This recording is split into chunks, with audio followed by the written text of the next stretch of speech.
Assalamualaikum warahmatullahi wabarakatuh. Selamat malam para pejuang cuan. Gimana kabar kalian? Semoga kalian sehat semua dan saya doakan sukses semua buat kalian. Amin. Mantap jiwa ya. Dan jangan lupa ya kawan, tetap secangkir kopi harus selalu ada buat menemani malam hari ini teman-teman melihat kondisi daripada market kripto kali ini ya. Yang semakin turun lagi gitu teman-teman untuk Bitcoinnya sendiri. Tentunya itu juga berpengaruh terhadap aset lainnya. Oke ya.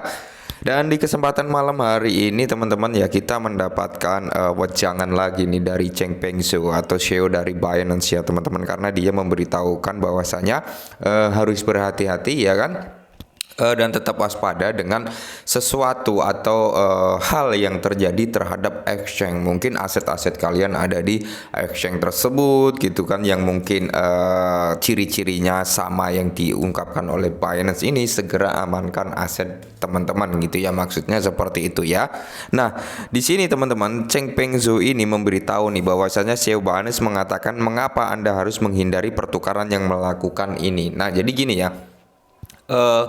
Exchange ini teman-teman, kita berbicara exchange itu nggak ada yang aman ya. Exchange itu nggak ada yang aman, entah itu Binance, entah itu crypto.com, Coinbase dan sebagainya ya.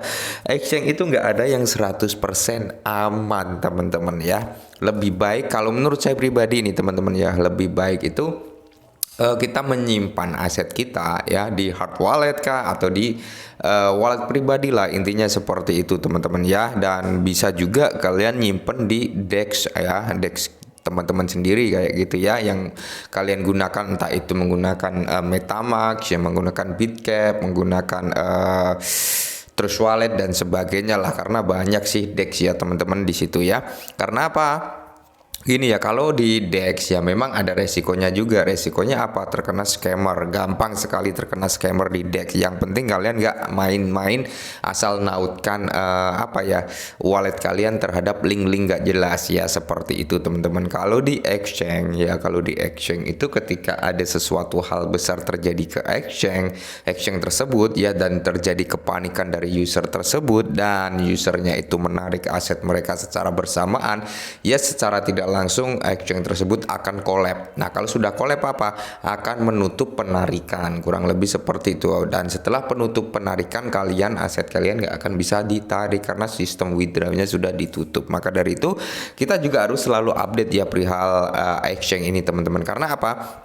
Cheng Peng Zhou beberapa hari yang lalu pernah bilang ya teman-teman bahwasanya masih akan ada lagi katanya exchange yang mungkin akan mengikuti jejak FTX. Nah, jadi kita tetap harus berhati-hati ya.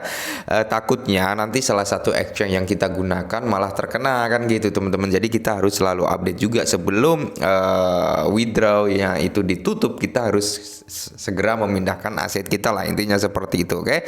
Dan di sini CEO pertukaran terbesar di pasar menjelaskan cara menghindari kehilangan dana di platform perdagangan kripto ya.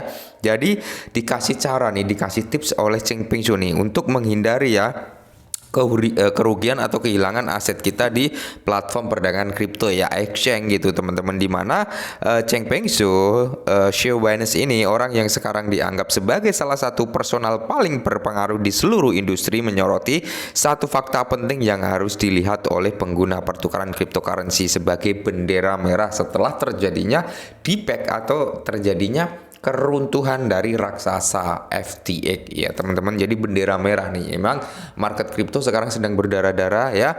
1 tahun ini 2022 ini terjadi hal yang di luar kendali ya, ibaratnya seperti itulah ya.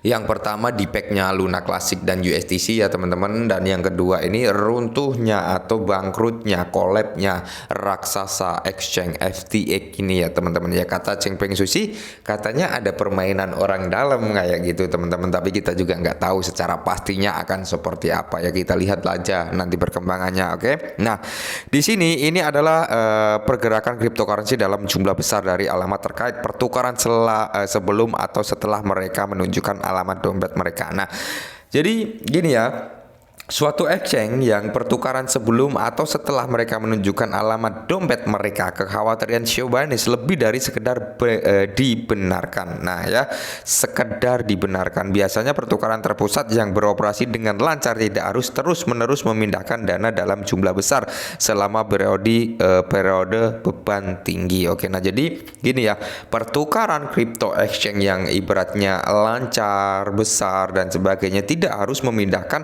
aset ya, tidak harus memindahkan dana dalam jumlah besar selama periode beban. Nah, jadi nggak harus memindahkan dana atau aset dalam jumlah besar gitu teman-teman ya. Jadi kalau ada exchange yang ketahuan hal seperti itu menjadi bendera merah juga kata Cheng Peng Su seperti itu. Oke.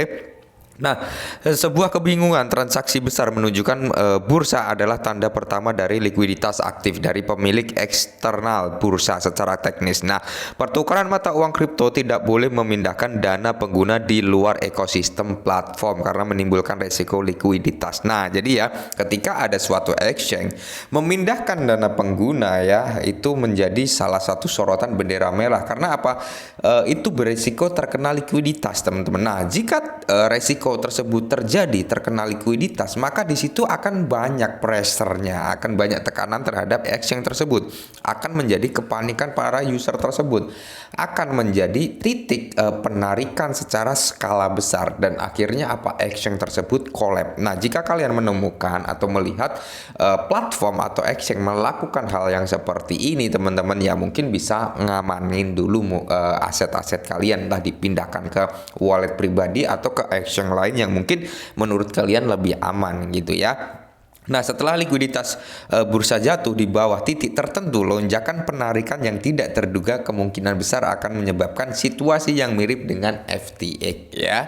Nah, jadi setelah keruntuhan FTX ini, Cheng Peng Su ini selalu memberikan wejangan ya terhadap usernya, terhadap orang-orang yang mungkin bermain kripto ya, untuk segera berhati-hati dan waspada. Jika kalian menemukan exchange yang seperti ini ya mungkin bisa memindahkan dana kalian atau aset kalian ke exchange lain atau ke wallet pribadi kalian. Nah, setelah beberapa penarikan gagal, kepanikan di masyarakat muncul dan spiral krisis likuiditas semakin cepat menyebabkan kemacetan pada jaringan dan penghentian penarikan sepenuhnya. Nah, jika sudah terjadi penghentian penarikan sepenuhnya ya secara tidak langsung aset kita nggak akan bisa keluar ya, otomatis kita akan kehilangan dana kita. Maka dari itu ya kita tetap harus waspada dan harus selalu update juga karena kondisi market yang seperti ini teman-teman ya. Jangan sampai kita ketinggalan update gitu ya. Kalau kita ketinggalan update nggak taunya kita naruh aset kita nih ya, banyak aset kita di platform A, B, C, D gitu ya. Salah satu platform tersebut ternyata mengalami keruntuhan, kerugian, tapi kita nggak update. Ya otomatis apa? Aset kita yang ada di platform tersebut nggak akan bisa keluar gitu teman-teman. Ya maka dari itu kita tetap harus waspada dan hati-hati. Mungkin kalau kalian menemukan tanda-tanda yang disebutkan oleh Cheng Peng Su tersebut ya bisa segera gerak cepat untuk mengamankan aset teman-teman. Oke, mungkin ini dulu perihal market ya. Semoga bermanfaat. Salam cuan.